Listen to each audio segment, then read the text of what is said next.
What's up guys, it is the Scarlet Duelist back again with yet another video that I'm confident calling pretty good. This video is going to address my top 5 expensive cards and address lots of budget replacements for those cards.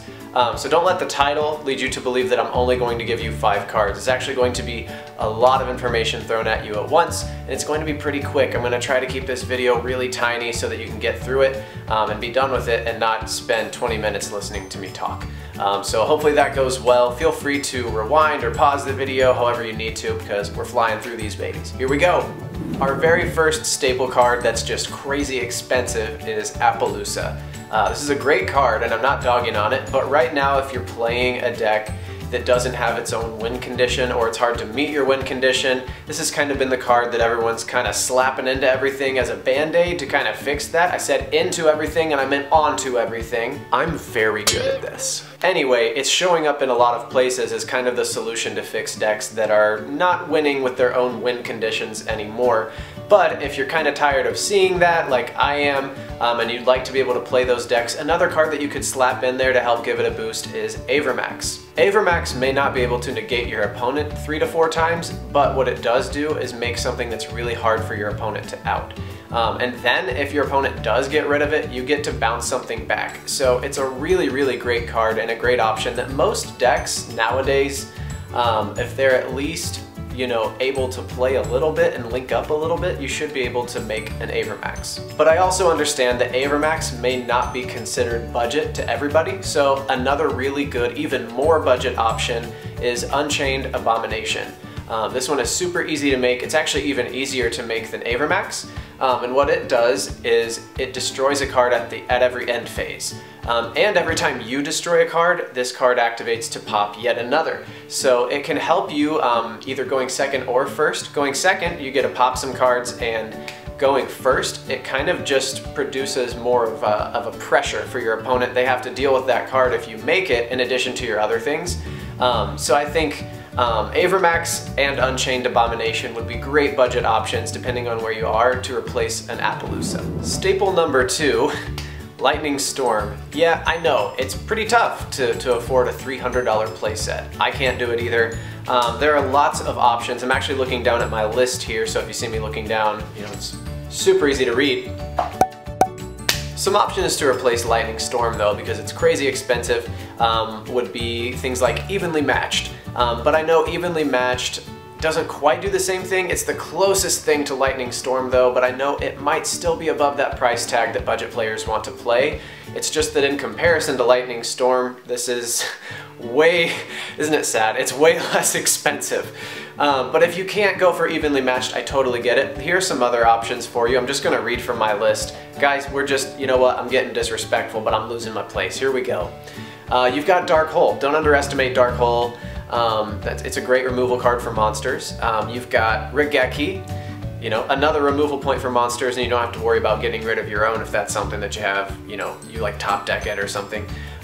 Herald of the Abyss. This is one that's really, really good because all you do is pay 1,000 life points and then you call, I believe, a type or an attribute. I might be getting those two mixed up. So one or the other, and your opponent then has to select one monster that they have of that type or attribute, whichever it is that you call, and they have to send it to the graveyard. It's non-targeting, non-destruction removal. So pretty good, right?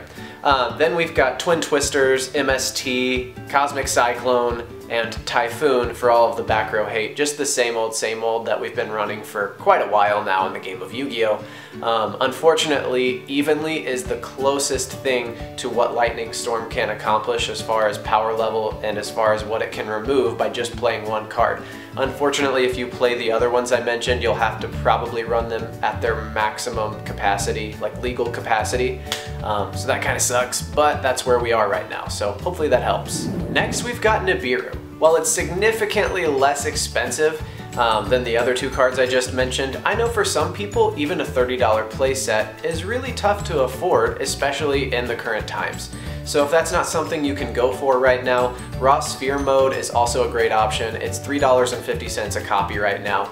And so, it's a great option because when you're staring down an unbreakable board of negates, Raw Sphere Mode takes 3 of them right away. You don't have to deal with them anymore. But if maybe Sphere Mode, even 350 is expensive for you, go for things like Lava Golem and Kaijus. Those things are pennies right now, so there are options to remove monsters on a budget as well. Next, we have a weird one that doesn't really have something that's equal to it, and that's IP Massacre Anna. What's interesting is IP is used as a way to create advantage on your opponent's turn by either creating a unicorn that spins something back, or by creating an unbeatable Avermax. So what you would want to do then is basically just replace Massacre Anna with a card that's going to generate you advantage, and that really depends on what archetype you're playing, but some examples could be Lambda to create, you know, it searches out that negate with, what's it called? Gamma. And then you've got Heavenly Spheres. If you're in a dragon deck, you bounce something, then bring out maybe an Amorphage Goliath or something like that. Then you've got some more generic ones like Romulus, then you've got Wee Witch, the Hip the light one, things like that. IP, in my opinion, is kind of overrated anyway. Like, don't get me wrong, it's a great card, but for its price tag, it doesn't do enough for me to want to invest in it. And our very last staple that's a little bit high on the price range is Borreload Savage Dragon. This one is a great card if you can make it. It's a generic level 8 synchro, and all you have to do is have previously linked into something and then attach that, and you've got an Omni Negate.